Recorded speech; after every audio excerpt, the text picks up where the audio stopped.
everybody, and welcome to another beautiful episode of Spirit Talks. Today, I am joined by Gerlinde Hayson. I'm also joined by Cat and Myra Medhurst. So welcome, ladies. I'm so excited to have you here. We're going to be talking about Lemuria and Atlantis, remembering ancient ways. And so who knows where this is going to take us today. Sharing about, the remembrance of Lemuria. So I want to hand over to you, Gerlinde. Please share with me where you're from and what do you do? Hi, I'm Gerlinde, and I assist children, adults and families who feel unsafe and out of depth in the ocean, and to turn that fear around and to bring more fun and to bring more play and joy into their lives through meditating, through yoga, through breath work, and through lots of calming techniques. And I'm on the Gold Coast.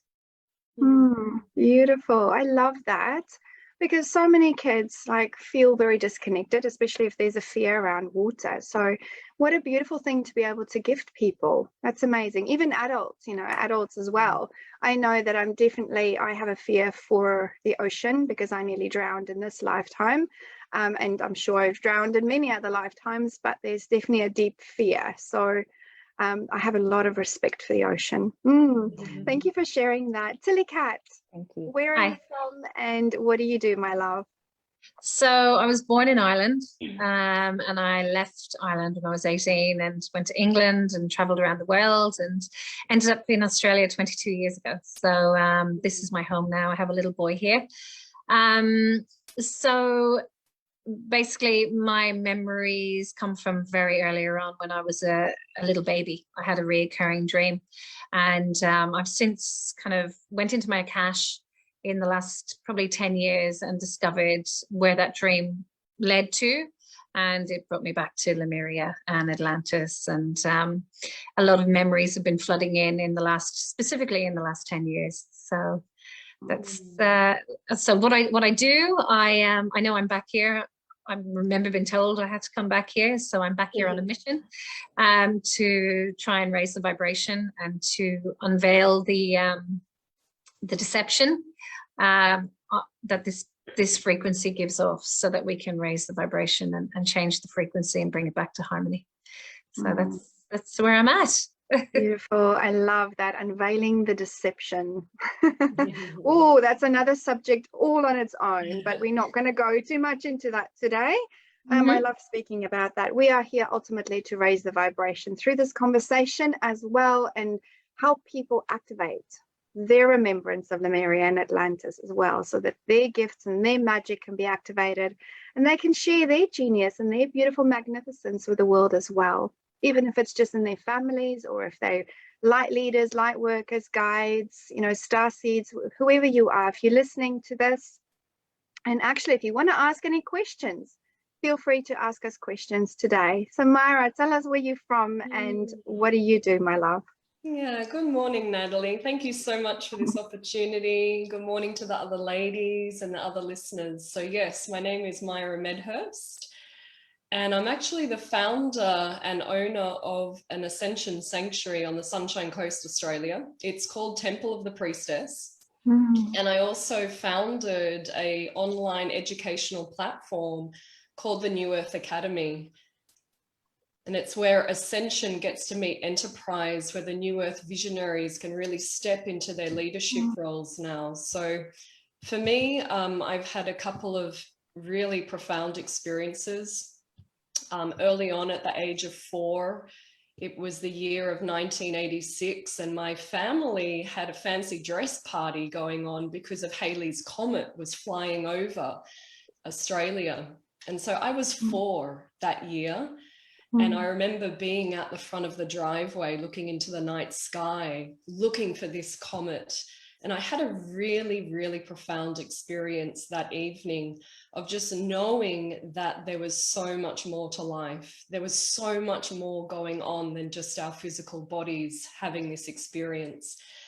And so there's kind of been more of an unfolding really from that point, but really stepping into my Atlantean Akash, going back into these past civilizations, I wasn't seeking it. It actually came to me, and it really did change the course of my life. I mean, it created this whole business, you know, one of my spiritual awakenings. It changed the way I birthed my son. It influenced the property that I was going to buy. So this is a really big topic for me. It really has changed the course of my life and ignited so many gifts. It ignited so much ancient wisdom. And yeah, I'm so excited because this is my wheelhouse. I love it. And I really want to see more women and more men, you know, step into their remembrance. There's so many beautiful gifts there. There's so much healing. There's so much magic. So yeah, that's kind of what I'm up to now. Amazing. Thank you, Myra. I love that we have all through our lives, you know, come to those very moments where there was this defining moment of remembrance, where it awakened something so deep within you. And I believe that a lot of us have had Lemurian Atlantic lives, or, you know, lives in Atlantis. And one of the things that I was shown, and I kept on being shown this vision all the time of me in Atlantis, standing in a temple and showing people on these plinths, these white plinths, how to work with energy, how to create energy between their hands and then create matter from that energy. And I couldn't understand what was going on. I was like, you know, what was this? Until I started deep diving into more of this, into the Akash, into asking my spirit team what was all of this about. And then finding out that I've been a teacher for as long as I can remember. And also coming into this life, I used to have a blackboard where I had written things. You know, I was really tiny and I would put my brother and sister down and my mom had to sit and I would teach them on this blackboard and just channel things through, things that as a little kid, you know, you can't read in books. So I believe that there is such a beautiful space for us to return back to ancient ways and simplify our lives. So let's start talking about Lemuria and Atlantis. What can you remember, Gerlinde, of those times, and what would you like to share with humanity? What was the thing that really awakened things for you as such? Going down to the beach on a full moon and with a couple of my fellow mermaids, and one of the girls said she could see the city, and I was like, what are you talking about? I can't see a city. The next morning in my meditation, it came to me. So from that moment, I've been visiting in my meditations, but also in the ocean as well. I live 3 minutes away from the beach, and I'm an ocean person. I'm a surfer, I'm a swimmer. So to actually start to see everything that's been in my meditations has been happening out in the ocean as well. So yeah, it's just a remembering, I guess, of I can see the city, but there's no people. So I've since found where my people are, and the pieces are slowly starting to come to me. But what I'm feeling when I'm in the water, it's like I'm sitting here with you, is there was this fear of not wanting to come back here, and the guilt that came along with that, with not wanting to come back to my daughter and my husband, to actually stay there. But now I since know that that's where the magic is, and to keep following it and to just feel that love and that openness and that freedom that I've felt. Now that I've found my people, they were locked away in a cave, an underwater cave. So yeah, I've managed to get them out, and that's kind of where I'm up to. I've got a few other little bits and pieces, but it's just this profound love that I have. I have a dolphin with me, and I know how special dolphins are. You know, I'm swimming daily and seeing fish, and the fish are stopping and they're looking at me. So it's a visceral feeling. Everything that's unfolding is magic. And I'm finding like pieces of, I feel our city on the beach. I'm finding all these messages are coming to me. So I'm loving it. It's amazing. Yeah. Beautiful. Yeah. And we are so intrinsically connected to the dolphins, the whales. You know, the whales are our elders, or they are elders of the oceans and of this world. And so much wisdom is coming back through them. So in terms of remembering ancient ways, it's also remembering that we can speak to the dolphins. We can speak to the whales. We can connect with the underwater world and unlock those temples that's there, that's ready to be unlocked and accessed, right?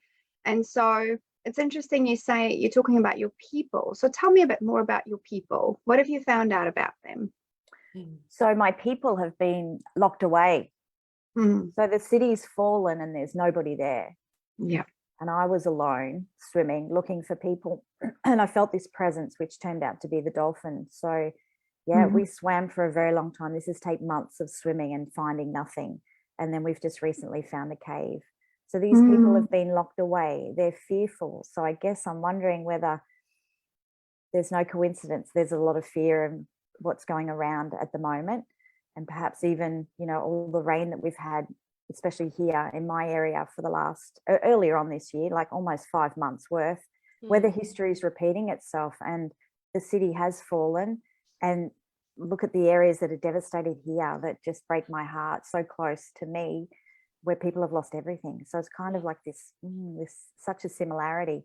But my people are safe, they're okay, but they're within that cave, they're okay, but they've hidden from something. And it's almost like when I found what it was like War of the Worlds, these big tripod things with big long legs, like I don't know how else to explain it. And I've got a sword and I've fought them all off. Goodness. So now everybody's coming back out and we're starting to find our world again and to find our city again. So yeah. That's so amazing. And have they shared wisdom with you? Have they shared some of their wisdom with you? I've had a few conversations. One elder comes forward and shares a few things with me. Yeah.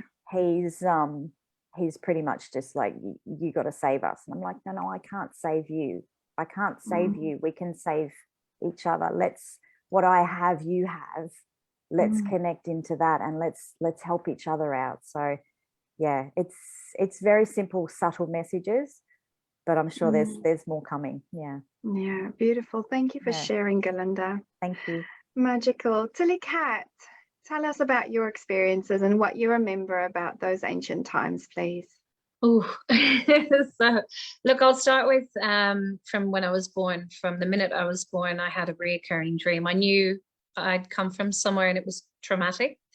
I carried a lot of trauma into this world, and I every night I had a reoccurring dream that I was falling off these big red cliffs, and I'd hit the bottom every night, and I literally would like break my cot. And I remember my family used to look in and laugh, and I would think, you have no idea, like where are my family? Who are these people? And why are you laughing at me? This is traumatic. And that dream happened for like 12 years. And I remember when on TV, the Fall Guy or the A-Team would come on, and I'd see the Grand Canyon, and I would literally think, there's my home. That's it. That's my home. And then later, that disappeared at the age of 12. And then later on, probably about 5 years ago, I got very unwell, and I went to see a lady who's an Akashic healer. And we did an Akashic session, and out of nowhere, I find myself hearing screams. I'm running out of a teepee with a baby in my arms. I see my hair, it's long and black, and my skin color is more Mediterranean. And I've got a 3-month-old baby who's got the same energy as my son in my arms. And as I'm running, I look back and I'm just feeling mayhem. I know that the darker forces have taken over my village. And I remember turning, and I got hit over the head with a rock, and I fell down this little crevice, and I woke up again, and I was running towards the edge of the cliff. And I turned around, and my husband was there, and he was holding an axe. He looked really defeated, and through telepathy, he just said, go, take it into your own hands, because really the alternative just wasn't an option. So I chose to jump off the cliff with the baby in my arms, and it's my son in this lifetime. And as I was jumping, I promised him I would come back into another lifetime and right wrongs that were done there. Now I know it was AI technology that was starting to take over there, and that's what was merging with human, and it became, but we were caught blindsided. I was so blindsided. I think I was so innocent. We lived off the land, you know, we had our babies at the same time. We everything was just in harmony, and we were just beautiful, creative, light beings that had no malevolence, whatever the word is, inside of us. We were just joyful to be alive and creating and being one with nature. And then to have this shock, like the shock of realizing that this kind of energy even existed, was just so traumatic.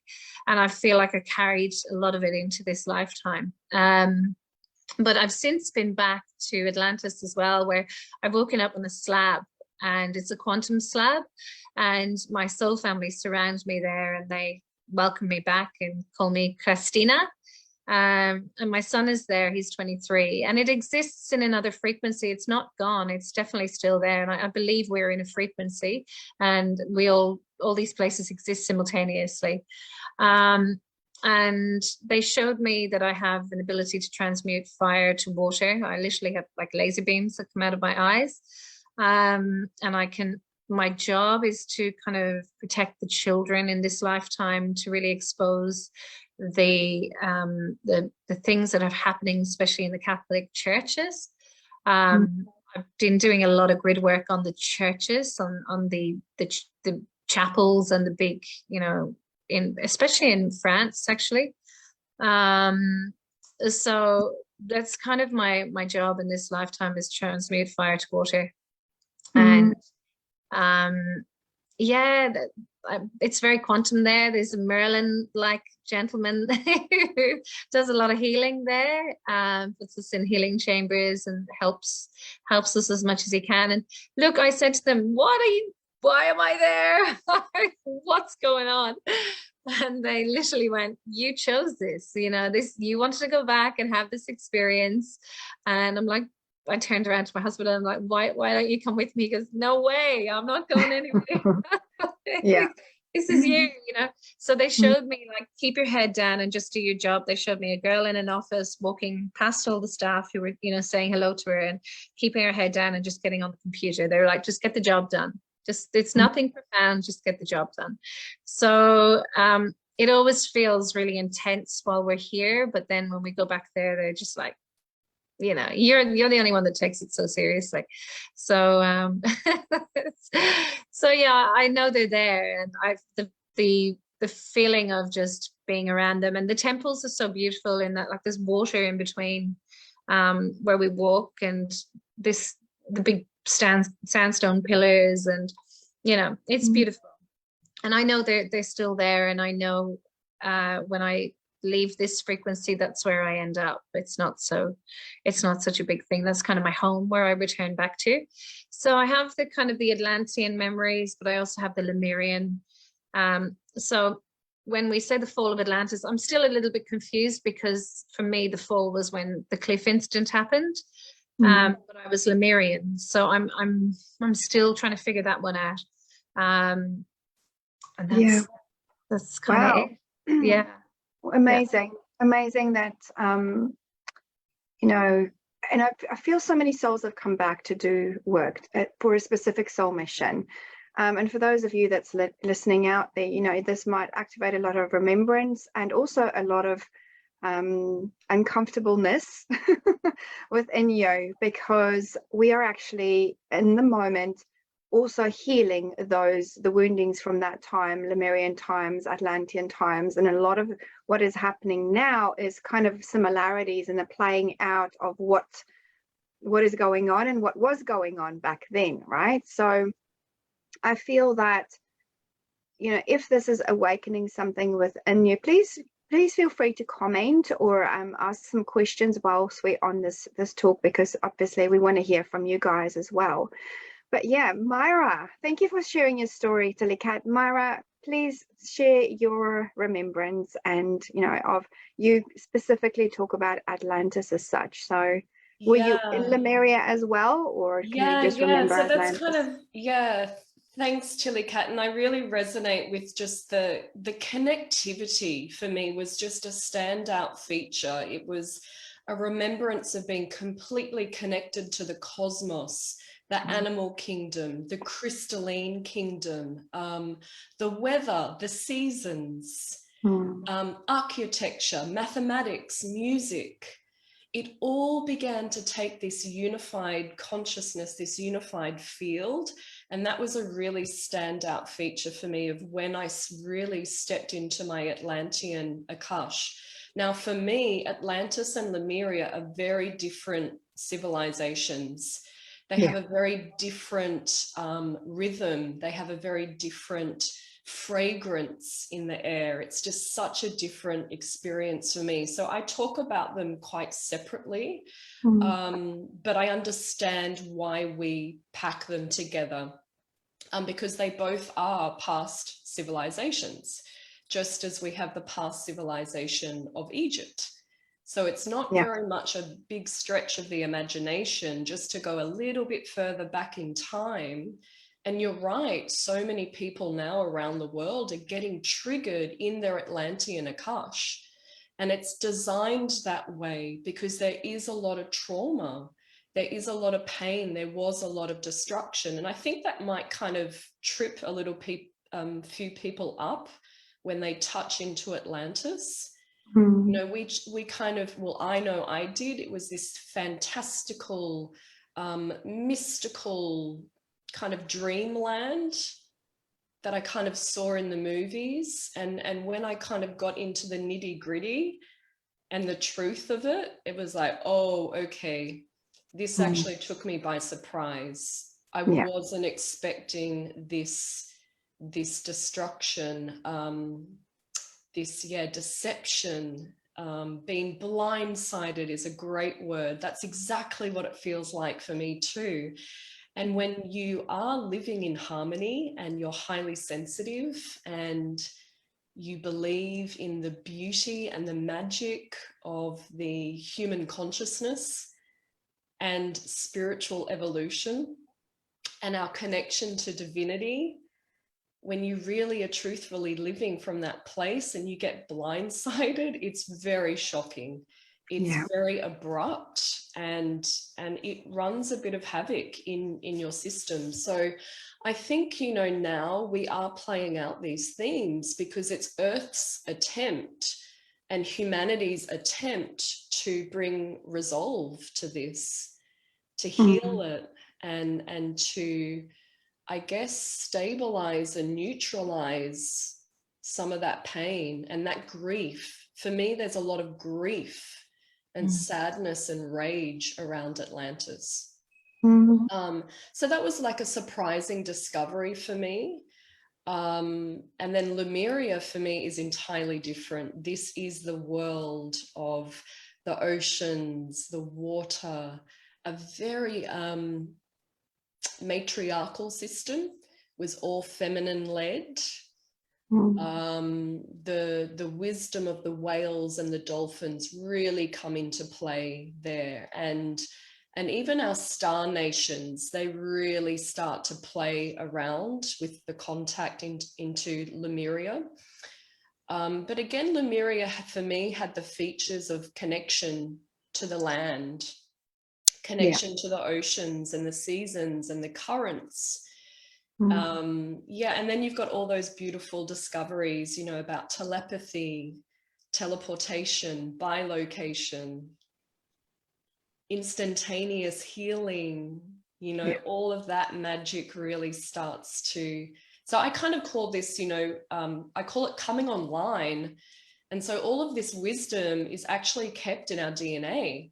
And it's kept in other places. It's kept in the grids, the magnetic grids and the energetic grids of the globe, of our planet. And you're right, Natalie, it's like it is kept in the whales and the dolphins. They do have a part to play. They are the ancient record keepers of the history of humanity on this planet. So that's why humanity is so drawn to whales and dolphins. We just have this absolute wonder and intrigue about them. And, you know, I do believe it's why we've got international protection laws around, and it should be kind of really taken a little bit further. There is this kind of innate sense that humans do have to protect whales and dolphins. Yeah. And I believe it's because we know deep down they have a very important part to play. And so, yeah, I'm kind of more intrigued now in Lemuria, because it's just, yeah, where I'm at in my journey. And, you know, for me, I was unhappy working a corporate job in Melbourne City, Australia, and I would seek refuge in a bookstore on my lunch break. And this bookstore was a few streets down. It was called the Theosophical Book Society in Melbourne. And I would walk the aisles just to get some peace and solitude and come back into a peace out of this corporate job that I was really not happy with. And I kind of said to the bookstore, I said, I'm not going to choose a book. You have to show me. You have to choose the book for me. And so I walked the aisles for many weeks and nothing kind of jumped out at me. And I laugh that I use the word jump out at me, because literally one day a book did jump out at me. And I was nowhere near the book aisle, and a book jumped out, cover up, facing me, and it was in the position of what would have been my next step. And the book was called Discover Atlantis by Diana Cooper. And I'm like, there's my book. So I had no idea what Atlantis was yet, but this was the book. So I read that book. I devoured it in a few hours. I had tears streaming down my face of remembrance. And I just knew, okay, something's here. I'm going to have to follow this. And so the book was wonderful. It was a great introduction. It kind of opened the door for me. But there was so much more, and really to pay homage to all of the beautiful teachers that have been on our pathways of, you know, there are many light workers and teachers that have gone before us that have had this information, and they have been sharing this. So yeah, I've been supported that way. And it just got deeper and deeper, further and further. And then I really wanted a direct experience then.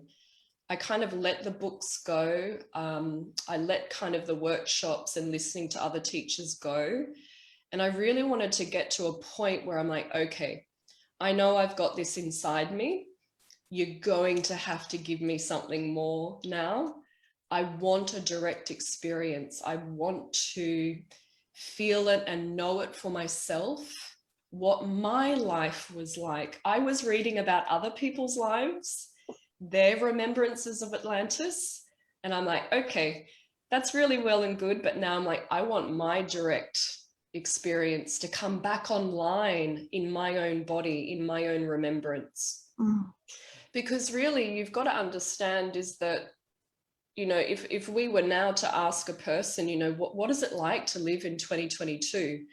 And I interview someone in Tokyo, Japan, and then I interview someone, you know, out on the Nullarbor in Australia, they're going to give entirely different accounts. Yeah. And that was kind of where I was left at. I'm like, okay, I've read these other people's accounts. I want to know mine. And so I was in a share house, I think it was around 2009, in a share house in Melbourne, and I was really confused. I was getting, you know, I think Centrelink payments at the time. I really didn't know what direction to go next. I'd done some study in performing arts. I wasn't really getting many, you know, gigs or work out of that industry. And I just received a wedding invitation to one of my best girlfriends who lives in LA in California. And I'm like, how am I going to get to this wedding? Like, I know I've really got to be there, but I've got no money. I've got no direction in life. What am I going to do? And I was actually just cleaning my bedroom. But I was relaxed, I think, because I'd kind of given up. I'd surrendered. I really honestly didn't know what to do next in my life. And it was kind of this state of surrender. And the next second, I walked into a completely different reality. And I was standing in the body of a lifetime in Atlantis. And I was the priestess. And I was looking through my own eyes as her. And I saw the inside of the temple that you described. I saw every stone was so mathematically laser cut to precision. I could have looked at the stonework for eternity. Just the way that the structure was built with geometric alignment. You know, there was an opening in the temple that had the full moon light coming through. And that was connected to the Syrian constellation, I got told. There was a beautiful way in which the waters could fill the temple. And there was under canals that would feed and kind of fill up this temple on a full moon, on a king tide.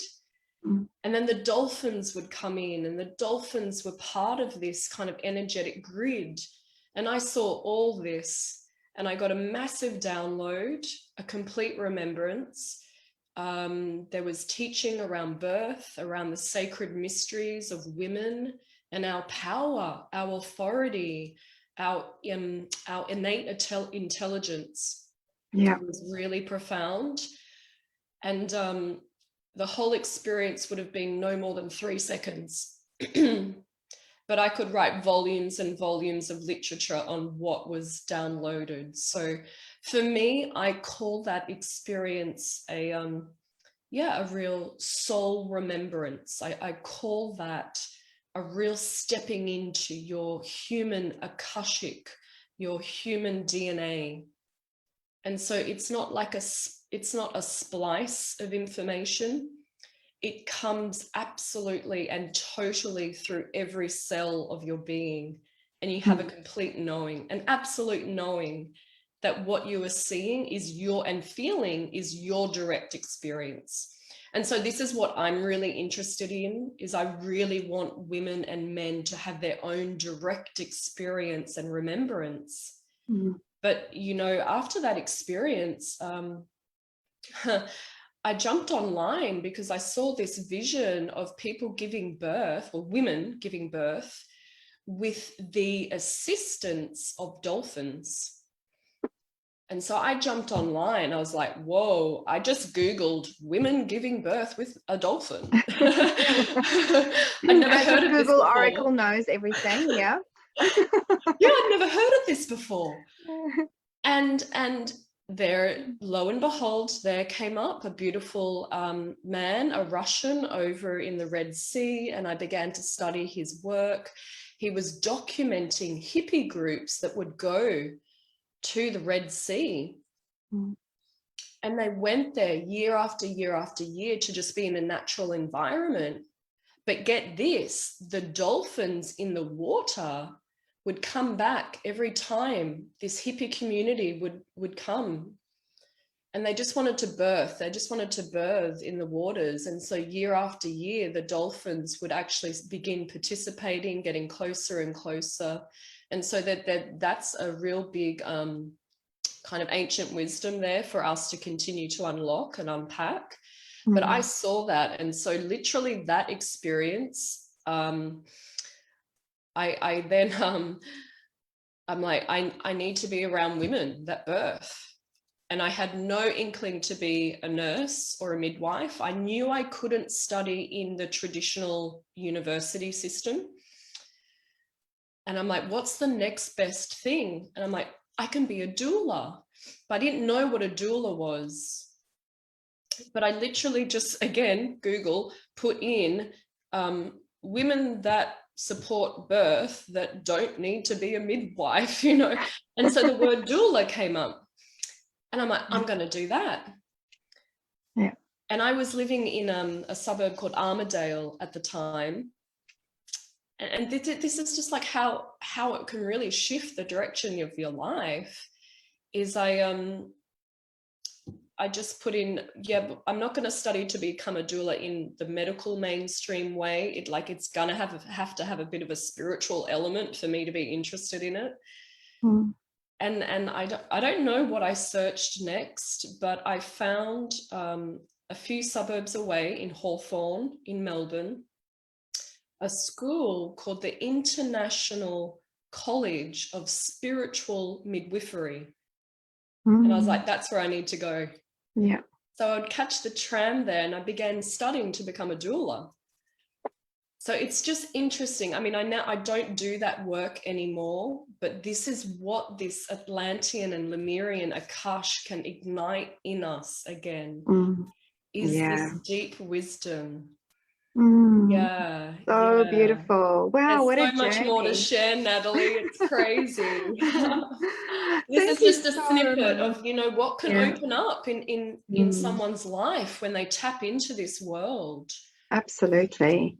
And I believe that, we have synchronicities that, I believe that we've chosen specific people and situations to awaken us to it. So that, like that book, that book was a soul friend that awakened you. Totally. Yeah. Thank you so much for sharing your story. It's beautiful. What I want to focus on next is coming back to Lemuria. Coming back to what we talked about, the conflict between Lemuria and Atlantis. So Lemuria was a very peaceful civilization. What I was shown is that they weren't connected to their physical bodies. They were connected to God, to source always, and that they would use their physical bodies as vessels to move between and still being able to live outside of that, if you know what I mean. But they chose to incarnate into the physicality, to experience the physicality and then connect with all that is. So they had this deep connection with the plants, with the earth, Mother Gaia itself, with the elements. And I believe that they had priests, and this is what I was shown, specific priests that would connect up into the divine and bring through messages. They also had specific birthing times. A birth was celebrated so much, it was revered, and there would be only one baby. And they had specific ways of coupling as such as well. So there was so much, and there is so much that we can learn from the connection, I suppose, the connectivity that Lemuria had with the divine, and also living a very anchored life here. So being one with all as such. And I remember seeing this vision about me being in this temple and being asked to take the crystals, the Lemurian crystals, the record keepers of Lemuria, because we infused the Lemurian crystals with the records that was in this temple. I remember seeing this temple with lots of scrolls and lots of books, but it wasn't scrolls and books like we know it. It was all encoded. The pages would be blank, and you'd need a specific code, like the scribes would need their energy to uncover the information that was in there. But it was very rudimentary. When I'm talking about a temple, I'm talking about no roof necessarily. I'm talking about a temple structure, an energetic temple structure, okay, that was in the etheric or in the quantum realms that we accessed. And I remember being told to infuse these crystals with information back in Lemuria. And then I just remember, and it's interesting because I remember jumping off a cliff as well. So when someone talked about jumping off a cliff, that was, I feel like a lot of people did that back then, okay? And I just remember water, like the whole place was breaking down, like it was splitting apart. And then there was this masses and masses amounts of water. And I had dreams, even in this lifetime, I had dreams about tsunamis, many, many, many dreams about tsunamis and the earth splitting up. And I went through a process of healing that. And I think everybody, you know, will have that unconscious, subconscious mind coming up. But then I was saying to my team, well, what do I do with this information?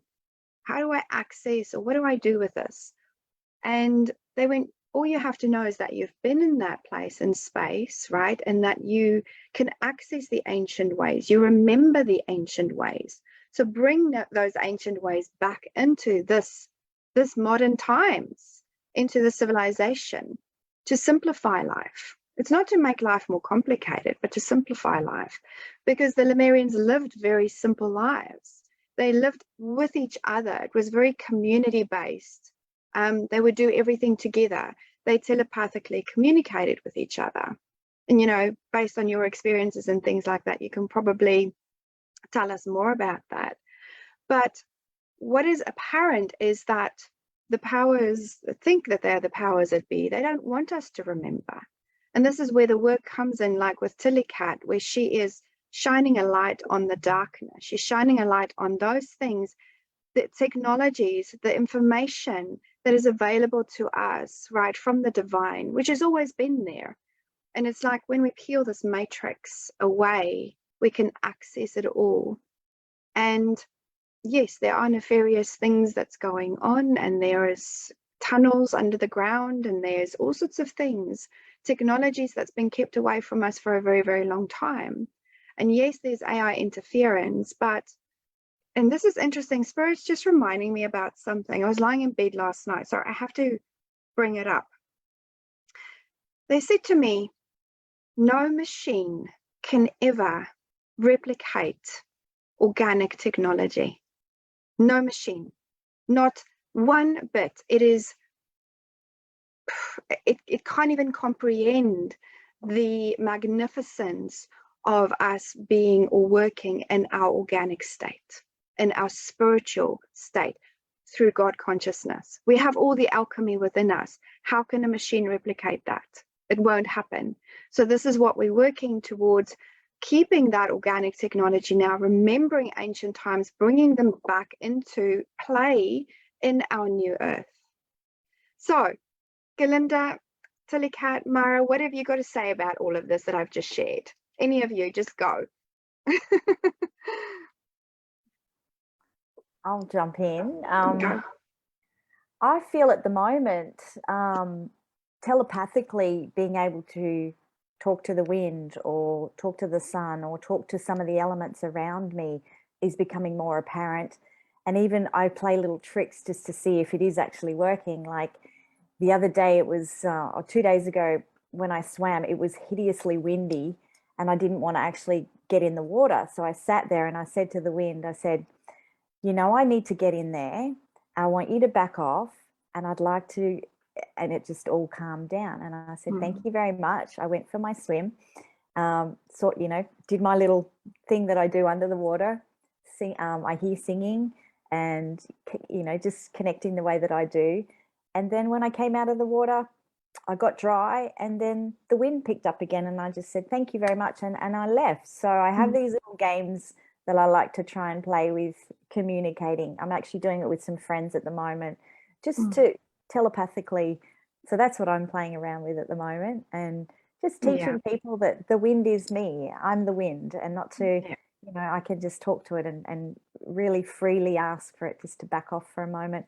I did it while my daughter and I were riding home from school yesterday in this really strong headwind, and it backed off. I was like, okay, and then you can pick up when I get back to school, back home. Let's just back off for a moment. Thank you. You know, so yeah. So that's something I'm playing around with. Beautiful. And that's what we can do, right?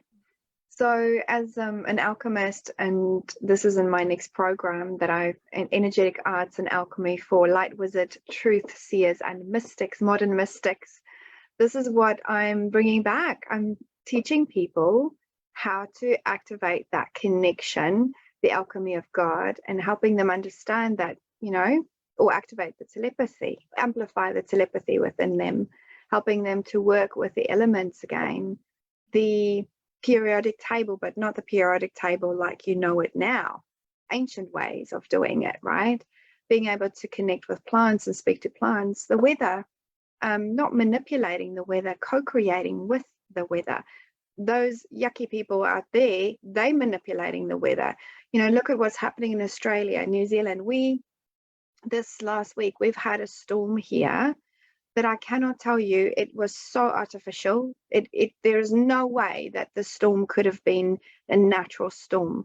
We had every 10 to 20 seconds, lightning strike after lightning strike. And it was, you know, when you feel the energy, that it is like crawling up your skin. That's the thing, that how I can explain it. And I lay here and I said to Spirit, no, I've had enough. I'm not having any of this. And the amount of rain that fell down at that time was so intense. And I lay here and I said to Spirit, okay, bring in the frequency Centaura, thank you, that we can disperse this. And I spoke to the wind, and I spoke to the clouds, and I could feel the energy. I could feel the electric energy, and I started dispersing it with the frequencies that was coming through me, and my whole body was tensing. And they said to me, relax, you know what to do. And as I relaxed, I could feel this really beautiful frequency, loving frequencies just come through me. And within 5 minutes, the whole area around us quieted down. And I was like, thank you. And then I fell asleep. And that was it. And the next morning, the sun was shining. So we can work with the weather. We can work with the alchemy of God, the alchemy within us. And this is what the Lemurians and the Atlanteans did. Unfortunately, in that time, yes, there was the Atlanteans wanted to understand the Lemurian technology, but they thought it was a technology, a man-made technology. They didn't understand that it was organic. So they tried to understand how these people could do the things that they did and co-create with the elements and everything, and did experiments on them, and horrible things that happened, you know, in Atlantis, to the extent of this is where all the trauma is coming from as well. And unfortunately, yes, you know, that was part of the Atlantean ways, but the Atlanteans in themselves, they weren't like that. Yeah, it was this yucky, the same as what's playing out now, people. Definitely an infiltration. Yeah. It was an infiltration of the people, for sure. Yeah. It wasn't the Atlantean people. It was off-worlder, different, you know, star system that infiltrated into that society. This is what I was shown, and started to create that and really reverse that whole kind of dynamic. And this is the same entities are doing it and trying to do it all over again. And look, they use fear. They use fear to lower vibration. We're in a war of vibration. And we're in a war of frequency, because they know we exist within a frequency, and the way to shift frequency is to raise vibration. So the technologies that they brought out back then and the technologies that they're bringing out again are the same, practically the same, but just in a different dimensional frequency. And the idea is to lower frequency. So, you know, that they will. I don't think we signed up for something all love and light, to be honest. I think we're in for a very big mission here, and I can assure you I've been feeling the wrath of it since I've been vocal, and it's not easy. It's not easy these days. I think, what have I signed up to? But it is a time of master manifestation, like instant manifestation. And I think you'll all probably agree that we are manifesting really like that now, compared to what we were, say, even 2 years ago. Do you agree, Natalie? Yeah, absolutely. Things are happening like you think it, and then it's there. It can happen. It's there. And it's because the frequencies that's supporting us are supporting our manifestation. And there's the sense of, it's not just manifesting the good stuff, it's manifesting the stuff that you not necessarily want in your life either. So it's about keeping your thought processes clear, but doing the inner work to release the stuff that's creating the yucky thought processes. And that's you know, the attachments, the stories, and everything that we are telling ourselves. So it's super important to know that we're in the age, the golden age of Gaia. We're in the age of manifestation. We're in a, you know, I'm seeing 555. Now, this happened before COVID. I had 555 sent my way literally every day, 3 or 4 times a day. And I couldn't understand. And they said, something big's coming. They didn't tell me that it was going to be that. And I've been seeing that a lot again. And in the last couple of weeks. And since then, there's been a lot of density. There's been a lot of, you know, obviously the storms and things that's going on. And it's interesting what you say about the fear. They're creating fear, Telecat, because I felt that the storm that was here was to invoke fear. Because people that are afraid of noise, and it was so loud and constant, and it felt like we were being washed away. So in any way that they can instill fear or invoke fear in people, you know, there's the sense of they're using their own technologies and their own stuff. And I'm not going to go too much into it because I'm not allowed to say anything about it publicly, because I also know, choose your battles. Yeah, choose your battles, and there is a time and there's a place and a space for everything that needs to be said. But in terms of what is happening in manifestation, is we are creators. We can create our own lives, and if we can create, we can uncreate. So remembering the ancient ways, remembering our alchemy, our divinity, we can step out of this space of fear into our next level greatness. Yeah, so I totally agree with that. Thank you, Telecat.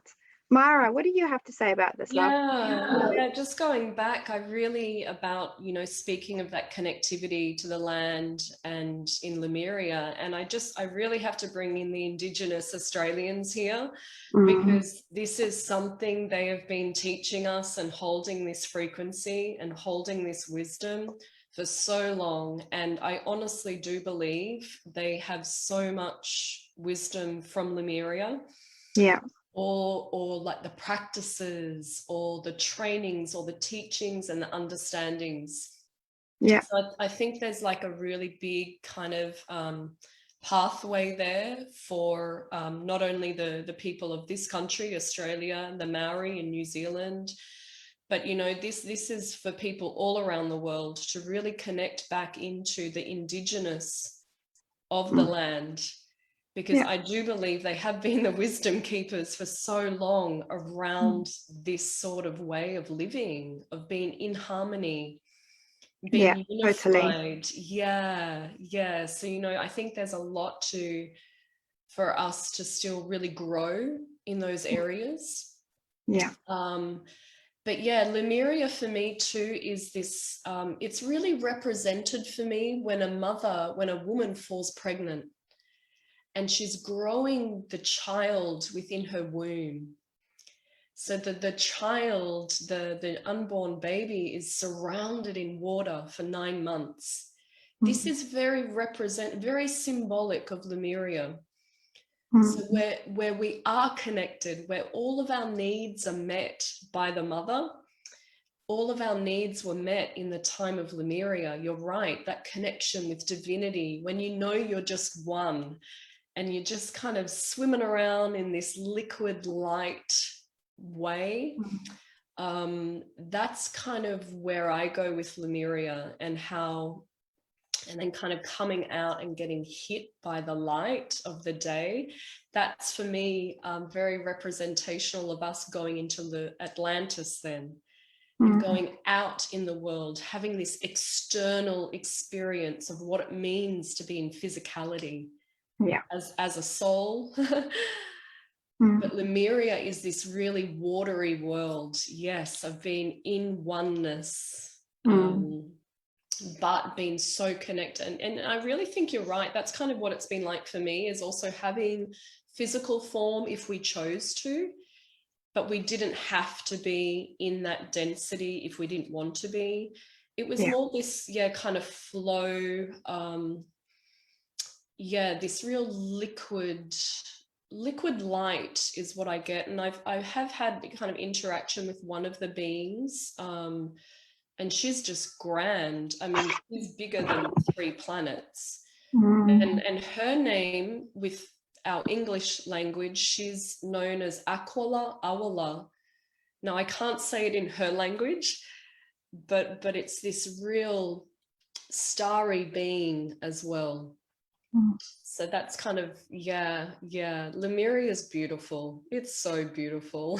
And I feel that, thank you for sharing that. I feel that our star family, our soul family, you know, they are wanting to connect with us and bring messages through and activate remembrance of those times as well, because that's where the technologies that we innately use, you know, all of the remembrance of our innate gifts and abilities, and that way of God's way, because ultimately it is God's way. It's of peace, co-creation, collaboration. It's returning back to Christ consciousness, where we are accessing this vast array, this huge what do I want to call it, a library of information that is available to us, but we are at human level digesting what at every single step of evolution is necessary to be received and shared. You know, I always say to Spirit, come on, hurry up and tell me what I need to know, you know, because I'm impatient. I want to know everything right now. But they drip feeding information because they're like, you're not ready yet for it. You can't share this to civilization. You can't share this out because they're not ready for it. So there is a time and place for everything to happen, and it's a natural evolution that happens. Yes, we're moving into the age. Now, telepathy has been around, you know, been talked about for many, many years.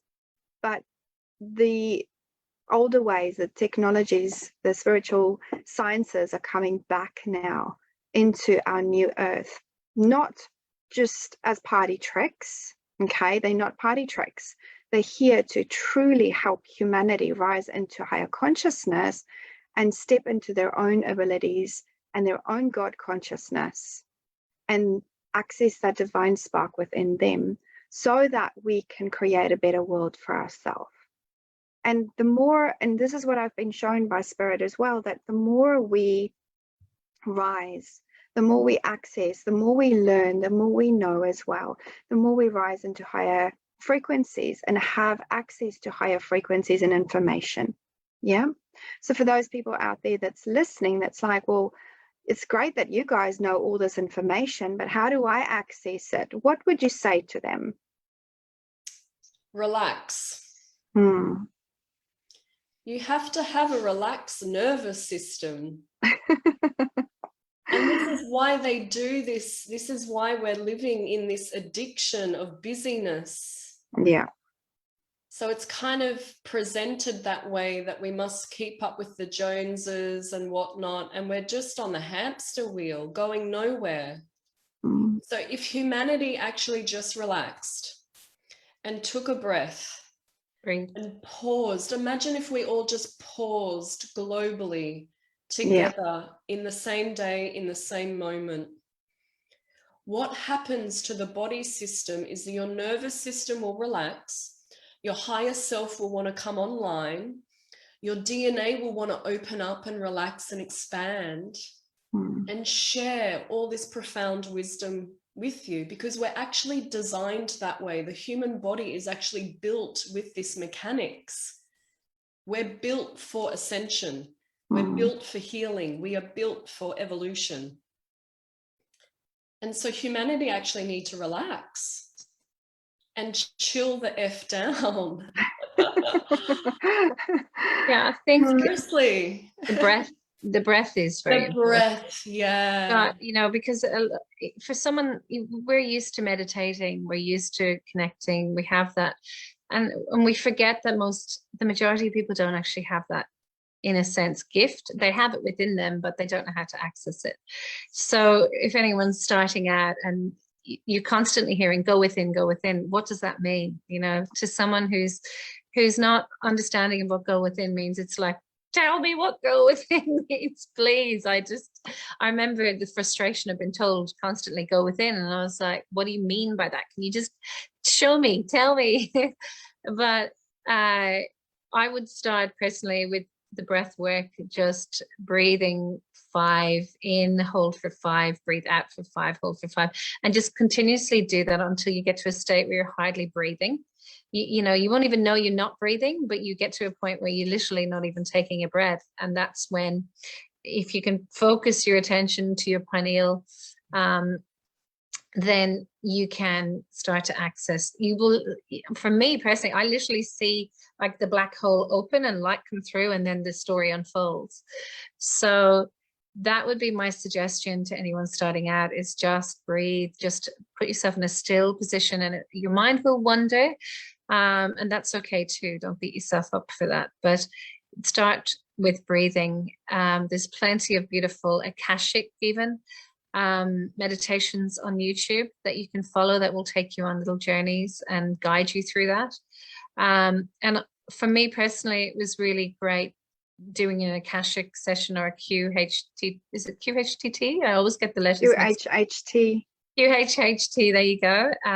The Dolores Cannon technique. That was really great as well, in kind of going further with what I wanted to go further with. So there are all those tools that you can access to be able to go further with your recovery. Yeah, they're all great tools, really, really great tools. And I have done a QHHT session. It was very enlightening. But the main thing for me was, what really helped me was to deepen the relationship with my higher self. Your higher self is everything, right? You accessing God consciousness. It's the facilitator of your channeling of the information that comes through for you. It's your gatekeeper as such, to be able to access all of this different stuff that's coming through, and also being able to see and experience and feel and understand and assimilate the information that's coming through. Because some of the information that comes through is super high level stuff. And if it wasn't for my higher self that could help me understand it or translate it, and I have this really deep connection. So whenever I step into wanting to understand anything, I will go into connection with my higher self, merge with my higher self, and everything unfolds from there. That way I can then access my guides, or my guides can come through that space. Everything is facilitated through my higher self. So a lot of people will find that if they do this practice of connecting, merging with your higher self, feeling your higher self, breathing, feeling your higher self, setting the intention to connect with your higher self, right? And calling in the highest frequencies of divine love and light, that helps you to open up your channel. It helps you to access and bring through the information that is then ready to come through you. You're not going to get like a flood of information. You might get snippets. And so write it down. If it doesn't make sense, if you're starting to see a vision, and if it doesn't make sense, write it down. And then next time you connect with your higher self again, write it down again, and you will at one point realize, oh my gosh, okay, there's some dots here, things are making sense to me. But certainly if you want to learn more about yourself, do it through your higher self, okay? And your higher self facilitates your healing as well with you as a human being. And this is where all the magic happens, okay? But then ultimately you have to also, because it's not just about the spiritual, it's about tuning into the human experience and feeling in the body, the humanness, listening to the body messenger. But it's a real fine balancing act, and working in co-creation with your spirit team, with your higher self, with your body messenger, and being able to bring everything together so that you can understand and assimilate the information and make sense of it as such. Gerlinde, do you have anything that you want to share? Any tools? Yeah, I've got two actually. I'll be quick with the first one. Is I find with children especially that they can't sit still, and if we can assist them to learn how to sit still, and it's something that we can do then together, is to light a candle and just sit in candle gaze. And then of course the breath will get slower and more soft, and you won't even know that you're breathing. That's just a beautiful way for our children to connect to some stillness. And then the other thing is aligned with what you were saying about connection, bring higher self. But what I've found for me that works remarkably is loving yourself and actually looking in the mirror. And it can be uncomfortable for some people, but I've found that the most magic happens when I connect and daily practice doing the Ho'oponopono forgiveness prayer. So look in the mirror and I say that. And you can keep going with it until the person that you're looking at is loving you entirely. So that love that you can find for yourself, for me, intuition goes up straight away. The stillness is there because you're breathing, you're looking at yourself. It is a practice. It may be very uncomfortable to start with, but you're just seeing your whole soul. You're just everything, flaws and all. And when you can learn to love them all, everything just opens up. So that's one thing I'd like to share as well. Beautiful. Yeah, beautiful. Yeah, it is absolutely honoring the human experience here. And because of that, you've got to come back to love for yourself. It's easy for us as channels to be able to sit here and talk about high level things, but ultimately it's like, how do we anchor what we know, all of those ancient ways, the Lemurian times, the Atlantean times, the galactic information that's coming through to humanity now? How do we bring that and really anchor that so that we can create a life that we love, and we can also turn that into a business as such, or navigate parenting in a different way? And how can we work in co-creation with the earth, knowing what we know now, and really anchoring all that information from ancient times back into the society in a way where it can be understood and can be translated, and so people can run with it. Like, for instance, if I can give an example about plant medicine. Okay, so the plants hold so much wisdom, and back in Lemurian and Atlantean times, they knew this. The plants were their friends. The crystals were our friends, right? We didn't see them as separate. So if we can come back into connection with what is coming through our spiritual channel and anchor that into this reality, we can really make a difference and bring back that information that's necessary for us to evolve. I'm reading this book, The Ringing Cedars of Russia. I don't know if you've heard of it, The Ringing Cedars of Russia, Anastasia, and she talks about that nature holds within it everything to help humanity. Every single plant, every single leaf has been constructed or created with humanity in mind. Not that we are so special, because yes, we're special, but we have the ability to access everything on our planet to help us, to heal us, to help us evolve, to learn, to grow, to transform in every way that we can possibly imagine. So it's about tapping in, leaning in, being courageous, determined to, and be curious to find out, to tap into your channel, and then tap into the plants and see how that marries up. What can you bring forward? How can you bring this wisdom forward that is going to then be able to, as a naturopath, for instance, you be able to create medicine or lotions and potions that will help humanity and help people heal. So body work as well. How can you as, for instance, as a body worker or as a healer, how can you open your channel, connect with those ancient ways, God consciousness, to be able to bring through technology, organic technologies and information that is ready to be shared here in a different way, to upgrade the human DNA, upgrade the bodies, and being able to give people the right tools and information so that they can move forward. And this is where my work is profound because this is what I'm here to do. Centaura is here as the educator. Centaura is the frequency of God.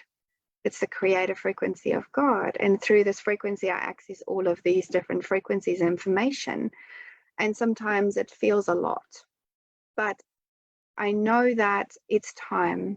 It's time that we all step outside of our box and outside of fear and go, what am I here to share so that we can assist this planet and not continue thinking about the fear and the darkness, but we can move and alchemize and empower people to be able to move into the light. Yeah. So, my loves, is there anything else that you want to share? What do you want to leave? What message do you want to leave people with today, just before we go? I think, if you don't, I'll go first. Connect with nature. It's so important. Get your feet in the dirt ground, because that's what grids us into this frequency, and energizes us. I find sun gazing as well is very therapeutic, for the downloads to come through, and the upgrades of DNA. But also, if you can, observe, just be in the moment continuously. If you can, just, I am here now. Remind yourself you are here now, because the mind does have a tendency to go off on tangents. So just coming back to yourself, coming back to center, coming back to why you're here, and it is to harmonize this place. Yeah, Beautiful. Okay. Harmonize this place, people, because we are creators. Myra, what would you like to share, my love? Yeah, my final words are probably to the audience that we are so incredibly powerful. We really are. And it really is what we put our attention on, and using our power through our hearts. Yeah. And liberating the throat. And it's kind of coming down to the crunch now, where we've carried this information for so long, this wisdom for so long. So I think the final step is having the courage to go out there and talk about this and do gatherings like this, and having this ancient wisdom come back. And I think, because it is so powerful, this ancient wisdom, we need to be responsible with it. Yeah. So this is kind of the test now for humanity, is we will be going back to these beautiful ways and creating new pathways, but we must be responsible with our usage and our implementation of this beautiful wisdom. Absolutely. So true. Each of us have to take responsibility at an individual level so much for what is coming through us. And if something doesn't feel right, if something feels off, it most likely is. So always use your discernment. Gerlinde. Getting out in nature, yes, but getting into the water more so. So I know it's winter, and it's really, unfortunately, the water's not as cold as what it normally is. So it's actually a good time to get in the water. I, bath, have a shower, jump in the pool. Not so much the chlorine, but the ocean itself has so much, so much wisdom. We're 70% water. We can connect with that water and just trust as well. Trust what happens when you are in the water. I don't know how many of you get downloads in the shower, or that bright idea comes when you're in the shower. I actually don't use a dishwasher anymore. I prefer to use washing up with my hands, because I get all this information when I'm in the water. I turn the washing machine on. It fills, and I've got all the ideas. So water, and heaven is on earth. Get out and explore it. Get out amongst it, and trust that 2 a.m. voice in your head that wakes you up. Trust it. Yeah, absolutely. That's beautiful. I love that you're talking about the water, because it has its own divine intelligence. And I always say, whenever I'm in the shower, that's where, and then I'm like, oh my gosh, I need to write it down. And I've actually, at one point I bought shower pens, but they've run out now. because you can't quite bring your recorder into the shower when you're having a shower. But yeah, absolutely. Water is incredible as a catalyst or an opening of your channel. And yesterday I was speaking to someone and he was saying, oh, his magic happens when he's in the water. So I feel that, especially for the water, because the intelligence of the water is actually being not killed, but there's a sense that the water is dying off, if you know what I mean. I'm talking about the divine intelligence of the water, and they're poisoning the water. So we as people, when we're in the water, it actually helps and assists the water to be activated as well. So being in the oceans, put your healing into the oceans, my loves, you know, speak your language. As I was sitting here, Gerlinde, one of my guides are coming through and I'm feeling like I want to speak some light language, and it's them wanting to bring through a message, but I'm just going to say what is coming through now is heal the oceans and connect with the oceans, connect with the water in the bath. Put your healing hands into the water and send your frequency, send your energy into the water, and then connect the conducting. This is what they're saying to me. The water is a conductor of energy, right? So allowing that energy to come back through the water and then sending your energy back. As above is below. So it's beautiful. So beautiful. Yeah. My loves, thank you so much for this incredible conversation. I feel like we can talk so much more about this. There's still so much that we can share about Lemuria and Atlantis, especially diving deep into what they did there.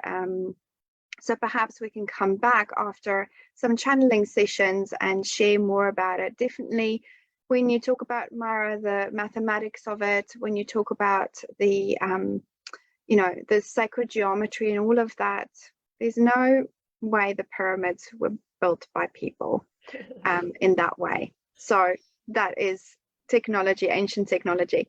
But that's a conversation for a whole new day. So thank you so much for this incredible conversation. I'll just quickly look. I've been looking down to see if there's any questions. Not at the moment, but if you have any questions about Lemurian times, or you have an experience of Lemurian or Atlantean times, please get in contact with me. I'd love to hear from you, and we'd love to answer your questions about this and anything that we've spoken about today. So thank you for the love that you have shared here. I will share the links of these beautiful women below this video and also on the podcast. And until we speak again, thank you for your time. Thank you. Bye, ladies.